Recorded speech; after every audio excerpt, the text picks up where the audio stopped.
आपके बीच आकर मुझे ऊर्जा मिली और हम ही एक दूसरे की ताकत है। कभी कभी हम भूल जाते हैं इस बात को कि हमारी ताकत क्या है। हम लोग इकट्ठे रहेंगे तो ताकतवर रहेंगे। ये वो क्षेत्र है भाई बिल्कुल जिसने ऐसी राजनीतिक क्रांति और भूचाल आपने ला दिया था कि गांव से निकल के आप उनकी तस्वीर यहाँ देख रहे हैं, आपने उनको प्रधानमंत्री के पद तक पहुंचाया। ये वो क्षेत्र है। अगर इस देश का किसान कोई बात मान ले, बहुमत तो आपकी है, बहुमत उन लोगों की नहीं जो आज आपको गंवार बता रहे, जो कह रहे हैं बहकावे में है। और बागपत क्षेत्र का किसान बहकावे में नहीं आता। हम बहका सकें लोगों को, बात बनानी जानते हैं, बात समझना भी जानते हैं। किसी के बहकावे में आने वाले लोग नहीं विद्वान हैं। चौधरी चरण सिंह जी ने अंग्रेजी में किताब लिखी है, पुस्तकें लिखी है जो विदेशों में पढ़ाई जाती है। गहरा अध्ययन था उनका हर विषय पर। लेकिन वे जो लोग उनके समय में कहते थे ये कुलक के नेता है, ये एक वर्ग के नेता है, जाति के नेता, अरे ये तो गवार लोग हैं, धोती पहन के आदमी है, एक गांव से निकले लोग हैं, इनको नीति नहीं आती।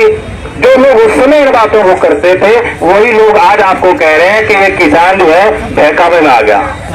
और अगर किसी के हृदय में दिल धड़कता है, मानवता जिंदा है, एक दूसरे के दर्द को कोई समझता है, गरीब के दर्द को कोई समझ सकता है, वो कभी ऐसे शब्दों का प्रयोग किसान के लिए नहीं करेगा।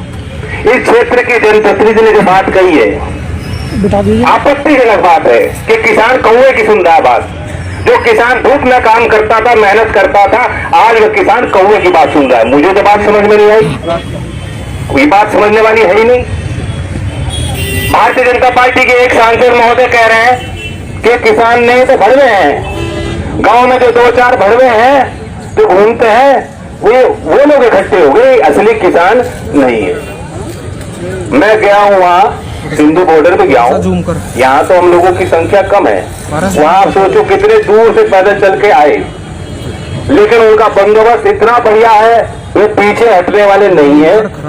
और उनकी व्यवस्था से तो सरकारों को सीख लेनी चाहिए। सरकारी योजना उसके आगे फेल है।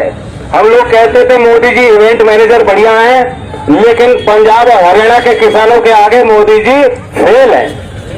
तो मैं उनको दाद देता हूं, उन्होंने साहस और वीरता का परिचय दिया।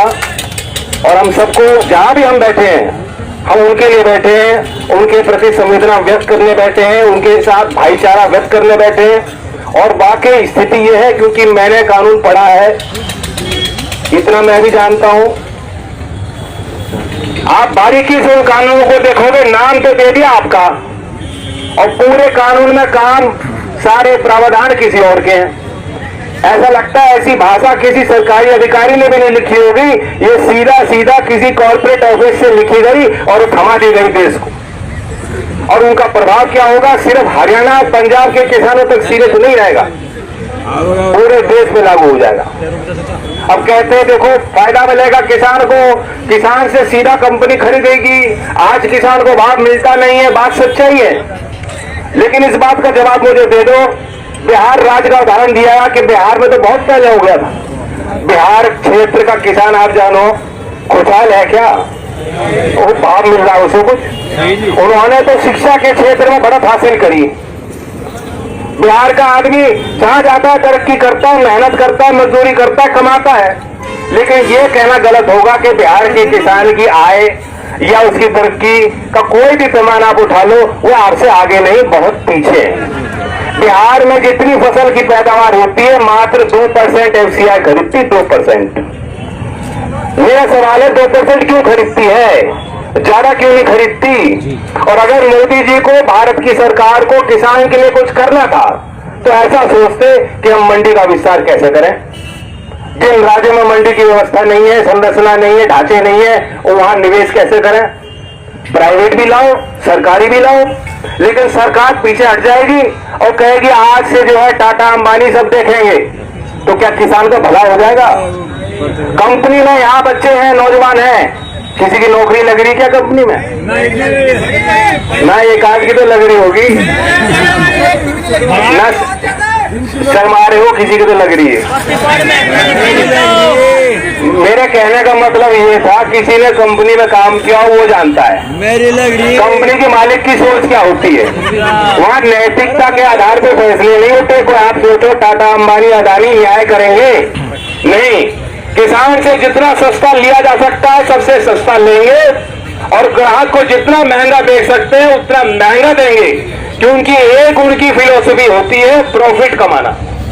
और वो प्रॉफिट कमाना वहां कहाँ किसान पिसेगा? हमारे देश में 80% किसान पे कितनी जमीन है? 2 हेक्टेयर से कम भूमि। और हम जिस क्षेत्र में यहाँ धरना दिए बैठे हो, यहाँ तो विकास कार्यों के लिए भी जमीन नहीं मिल पाती। छोटे छोटे चक है, जमीन नहीं ज्यादा यहाँ। आपने अगर तरक्की करी, बच्चों को पढ़ाकर भेज कर कहीं खेती से गुजारा नहीं हो पा रहा है। यहाँ सच्चाई है। और ये ठीक है कि दिल्ली के आप समीप हो, करीब हो, जब चाहते थे दिल्ली को झुका देते थे, ये आपका अस्तित्व था। लेकिन सच पूछो, तस्वीर की तरफ एक निगाह मार के अपने दिल की गहराई से मुझे जवाब दो, आज दिल्ली नजदीक है या दिल्ली आपके लिए दूर हुई है?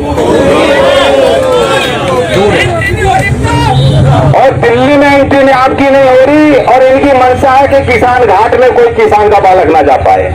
चौधरी चरण सिंह जी के परिवार को आजाद भारत में पहली बार जब से किसान घाट आपने बनवाया था, वो भी आप लोगों ने लग के बनवाया था, ऐसे बनवाने वाला कोई था नहीं।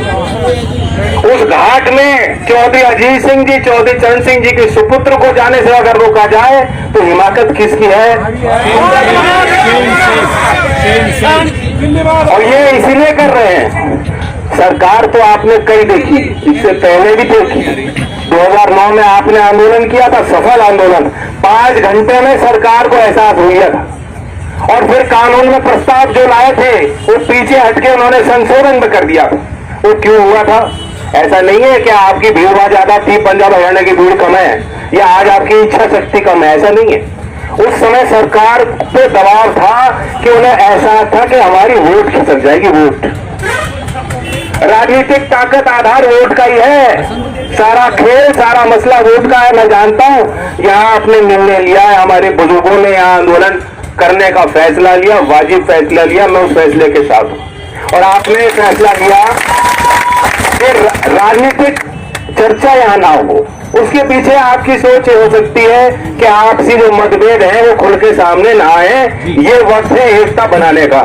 मैं आपकी सोच, इस सोच के साथ हूँ। मेरी तो इच्छा यहाँ आके कोई बात कहने की भी नहीं थी, लेकिन जब मैं बैठा लोगों ने कहा बात तो कुछ कहनी पड़ेगी। पेमेंट में भी दुखी है। पेमेंट अभी तो भाव की बात कर लो, पेमेंट तो बाद में होगा। पहले भाव से मांग लो। आप तो भाव ही ना मांग रहे। अभी तो पर्ची पे क्या 0 लिख के आ रहा होगा। तो सारी समस्याएं हैं। लेकिन ये जो कानून आ रहा है, ये मत सोचो फसल की तो बात है कि फसल होने पौने भाव पे आप बेचने को मजबूर हो जाओगे। आपकी जमीन भी होने पौने भाव पे ही जाएगी। दिल्ली के समीप है, आपका एक ही अस्तित्व को बचाने वाला कुछ है, ये आपकी जमीन है। और इसका रेट नहीं बढ़ने का। क्यों? क्योंकि जो यूपी ने लैंड लीजिंग कानून बना दिया मई में, जब आप बीमारी से जूझ रहे थे, लोग डर और भय में घर बैठे हुए थे, उस समय योगी जी ने कानून पारित कर दिया, लैंड लीजिंग कानून को। उसका मतलब है कि पट्टे पे ले लो, जो भाई 30 साल किराया देना, खरीदनी क्यों है? और जो किसान तरक्की करता था, जमीन महंगी होती थी, बेच के आगे जाके खेती कर लेता था। यहाँ का किसान आपको पीलीभीत में भी जाके मिल जाएगा, हरियाणा पंजाब का किसान भी आगे बसे, जब उनकी जमीन महंगी हुई। अब जमीन महंगी क्यों होगी? महंगी नहीं होने की, आपका भाव बढ़े नहीं जमीन का, जो आप मालिकाना हक आपका जो है। और धीमे धीमे करके आप देखोगे कंपनी ने वहां खेती की जमीन ली, सरकार को जो है अंडर द टेबल कुछ दे दिया अधिकारी को, लैंड यूज चेंज हो गया, वहां लग गई इंडस्ट्री। और आपको क्या मिला? ना आपके बच्चों को नौकरी मिलनी उस इंडस्ट्री में। तो ये अस्तित्व की लड़ाई बहुत बड़ी लड़ाई है। मैं जानता हूं गन्ने का क्षेत्र, गन्ने की अपनी समस्या, वह भी आपको लड़नी चाहिए। और पार्टी की तरफ से शायद प्रस्ताव ये हुआ, आज प्रेस में जाएगा 27 तारीख को। असल में कुछ लोग कह रहे थे जी हम आएंगे दिल्ली, मेरा जन्मदिन है। मैं तो जन्मदिन मनाता नहीं, मुझे कोई खास उसमें उत्साह होता नहीं। लोग आते हैं, केक कटवाते हैं, सेल्फी खींच के चले जाते हैं, किसी काम का नहीं वो। तो मैंने तो कहा इससे अच्छा उस तारीख में कुछ करना चाहो, गन्ने के मुद्दों को लेकर सरकार को घेरो। तो यही धरने पे मैं अनाउंस कर रहा हूं, अगर आपको 14 दिन की बात याद हो मोदी जी की, और मेरठ में बात कही थी, भाव की उन्होंने, याद है कि नहीं? और रमाला बिल में आके योगी जी ने कही थी, अब मांग सके तो इन्हीं से तो मांग सके, और किससे मांगेंगे हम?